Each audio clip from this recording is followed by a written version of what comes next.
Hello everyone and welcome to the channel of Saraswati online school. तो बच्चों, आज हम इस वीडियो में एनसीईआरटी क्लास थर्ड हिंदी की पाठ्य पुस्तक रिमझिम से चैप्टर 13 करेंगे, जिसका नाम है सबसे अच्छा पेड़। इससे पहले हम चैप्टर शुरू करें, इसमें आने वाले कठिन शब्द को देख लेते हैं, ताकि जब चैप्टर में वो शब्द आए तो आपको उनका मीनिंग पता हो। पहला शब्द है बच्चों तलाश। तलाश हम बोलते हैं सर्च करना, खोजना किसी को। नेक्स्ट वर्ड है झोपड़ी। झोपड़ी हम बोलते हैं घास फूस का घर। जो घास फूस का घर होता है उसको झोपड़ी बोलते हैं, हट भी बोलते हैं। ये झोपड़ी मोस्टली गांव में मिलती है। जटाएं। जटाएं हम बोलते हैं रूखे बाल। जब किसी के रूखे बाल होते हैं, बहुत दिनों तक बाल नहीं धोए जाते, रूखे बाल हो जाते हैं, उनको जटाएं बोलते हैं। उसके बाद है दातुन। दातुन दांत साफ करने के मंजन को हम बोलते हैं। उसके बाद है डोरियाँ। डोरियाँ हम बोलते हैं रस्सी को। उसके बाद है टहनियाँ। टहनियाँ हम बोलते हैं डाली को। उसके बाद है कुटिया। कुटिया हम बोलते हैं घर को। चलिए चैप्टर शुरू करते हैं। सबसे अच्छा पेड़। तीन भाई थे। एक दिन सुबह के समय तीनों नए घरों की तलाश में निकल पड़े। गरम गरम धूप में वे सड़क पर चलते चले गए। थोड़ी देर में आम का एक बड़ा पेड़ आया। उसके नीचे ठंडी छाह थी। तीनों भाई उसके नीचे आराम करने लगे। क्या होता है, एक बार तीन भाई होते हैं और सुबह के समय जो है तीनों जो है नए घरों की तलाश में, मतलब उनको नए घर चाहिए थे, तो नए घरों की खोज में वो घर से निकल पड़ते हैं। गरम गरम धूप में वे सड़क पर चलते गए। गरम गरम धूप थी, इसका मतलब क्या था कि गर्मी के दिन थे और सड़क पर वो चलते जा रहे थे। थोड़ी देर में आम का एक बड़ा पेड़ उनको रास्ते में दिखा। उसके नीचे ठंडी छाया थी। तो छाया कैसी थी उसकी? आम के पेड़ की ठंडी छाया थी। तो तीनों भाई जो है उसके नीचे बैठकर आराम करने लगे। देखिए पिक्चर में दिखाया गया है, ये आम का पेड़ है और ये तीनों भाई हैं आम के पेड़ के नीचे बैठे हैं। ठीक है। पेड़ के पके आम तोड़ तोड़ कर वे मीठा मीठा रस चूसने लगे। बड़े भाई ने कहा, भाई मुझे तो यही जगह पसंद है। आम के पेड़ से बढ़कर क्या हो सकता है। आम कच्चे होंगे तो हम अचार बनाएंगे और जब वे पक जाएंगे तो हम मीठे मीठे आम खाएंगे। कुछ आम हम बाद में खाने के लिए सुखा कर रख लेंगे। तो क्या होता है, तो आम के पेड़ के नीचे वो बैठ जाते हैं और फिर पेड़ में जो आम पके हुए थे, पके आम को तोड़कर उसका मीठा मीठा रस वो चूसने लगते हैं। तो बड़ा भाई कहता है कि मुझे तो ये जगह बहुत ही पसंद है। आम से बढ़कर और अच्छा क्या हो सकता है। जब आम कच्चे होंगे तो हम उसका अचार बनाएंगे और जब आम पक जाएंगे तो मीठे मीठे आम खाएंगे और हम कुछ आम जो है बाद में खाने के लिए सुखाकर रख भी लेंगे। ठीक है, आगे देखिए। पहले भाई ने आम के पेड़ के नीचे एक झोपड़ी बनाई और वह वहीं ठहर गया। तो पहले भाई ने तो क्या किया, आम के पेड़ के नीचे झोपड़ी यानी कि जो घास फूस का घर होता है वो बनाया और वहीं पर वो रुक गया। लेकिन उसके भाई वहां नहीं ठहरे। ठीक है, जो दो भाई और थे वो वहां नहीं रुके और वो आगे चल पड़े।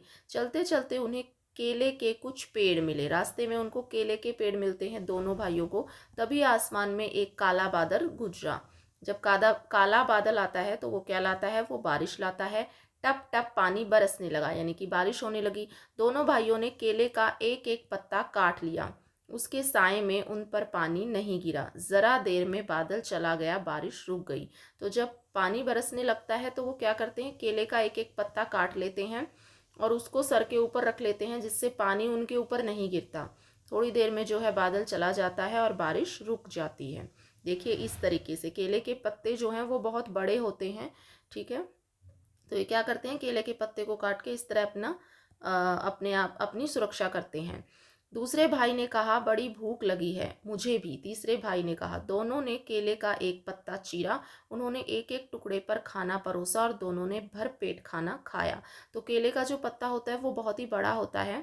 तो क्या करते हैं, उस पत्ते को थोड़ा सा चीरते हैं, आधा करते हैं और उस पर जो है खाना परोसते हैं और खाना खाते हैं। इसके बाद एक एक केला भी खाते हैं।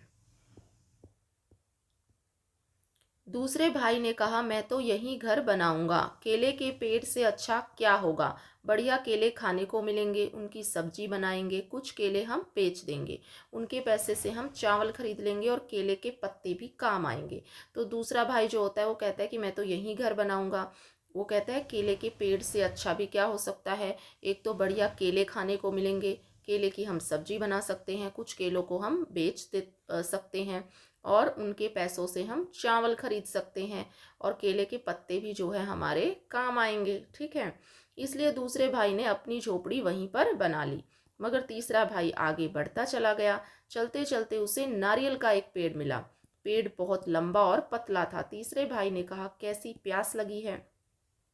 लेकिन तीसरा भाई आगे निकल जाता है और चलते चलते उसको नारियल का पेड़ मिलता है। नारियल का जो पेड़ होता है वो बहुत ही लंबा और पतला होता है। तीसरे भाई ने कहा कि उसको प्यास लगी है, देखिए ये नारियल का पेड़ है। ठीक है, तभी क्या होता है, टप एक नारियल जमीन पर टपक पड़ता है, यानी कि एक नारियल जमीन पर गिर जाता है। तीसरे भाई ने अपना चाकू निकाला, खर खर नारियल की जटाएं साफ हो गई। उसने चाकू से नारियल की जटाएं साफ करी। फिर उसने नारियल के छिलके में छोटा सा छेद किया और उसमें उसका ठंडा मीठा पानी पिया। नारियल के पेड़ की छोटी सी छां। नारियल का पेड़ बहुत लंबा होता है, इसकी छाया जो होती है वो ज़्यादा तो नहीं होती, पर एक आदमी के लिए, मतलब एक आदमी उसकी छाया में बैठ सकता है।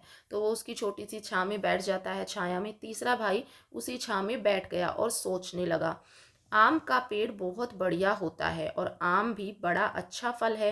केले का पेड़ बड़े काम का होता है और केला जो है खाने में अच्छा होता है। तो अब वो सोच रहा है अलग अलग पेड़ों के बारे में कि आम का पेड़ बहुत ही बढ़िया होता है, आम एक अच्छा फल होता है, और केला भी बड़े काम का होता है और केला खाने में भी अच्छा होता है। पेड़ नीम का भी अच्छा है, उसकी दातुन बड़ी अच्छी रहती है। क्योंकि ठीक है, नीम का पेड़ भी वो कहता है बहुत अच्छा होता है, क्योंकि उसकी दातुन करने से जो है दांत साफ रहते हैं। घर में कोई बीमार हो तो लोग नीम की टहनियाँ दरवाजे पर लटका देते हैं। ठीक है, उससे बीमारियाँ नहीं आती।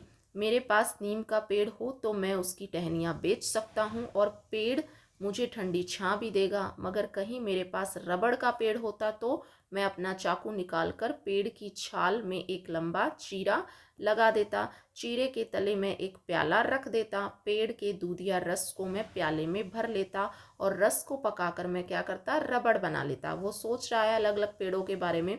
रबड़ में बेच देता, रबड़ से लोग गुब्बारे, टायर और तरह तरह की चीज़ें बना लेते। तो कितने सारे पेड़ हैं देखिए, और सब पेड़ों के जो है अपने अलग अलग फ़ायदे हैं। तो वो सोच रहा है कि अच्छे पेड़ों की क्या कमी है। नारियल के पेड़ की ही सोचो, नारियल की जटाओं को काटकर मैं मोटी डोरियां बना सकता हूँ। अब वो नारियल के पेड़ के बारे में सोच रहा है कि इसकी जो मोटी जटाएं हैं इनसे मैं क्या बना सकता हूँ, डोरियां, यानी कि रस्सियाँ बना सकता हूँ। डोरियों से मैं चटाइयाँ भी बना सकता हूँ। रस्सियों और चटाइयों को मैं शहर के बाजार में फिर बेच सकता हूँ।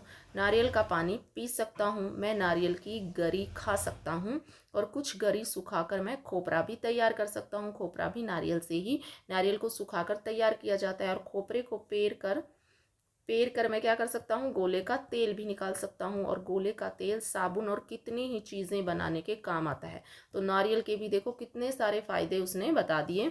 नारियल के छिलके को साफ करके कटोरे और प्याले बना सकता हूँ, छिलकों से कटोरे और प्याले बनाए जा सकते हैं। ठीक तो है, मेरे लिए तो यही पेड़ सबसे अच्छा है। वो सोचता है कि ये पेड़ मेरे लिए सबसे अच्छा है, मैं तो इसी के नीचे घर बनाऊंगा। इसलिए तीसरे भाई ने नारियल के तले अपनी कुटिया बनाई और मजे से रहने लगा। ठीक है, तुम्हारे लिए कौन सा पेड़ सबसे अच्छा है। अब आपसे पूछा जा रहा है कि आपके हिसाब से कौन सा पेड़ सबसे अच्छा है। तो ये आपका चैप्टर था बच्चों, ये जे भारत दास ने लिखा है। आई होप ये वीडियो आपको पसंद आई हो। वीडियो पसंद आई हो तो वीडियो को लाइक करें, शेयर करें। अगर आप मेरे चैनल पर नए हैं तो चैनल को सब्सक्राइब करें। Thank you so much for watching.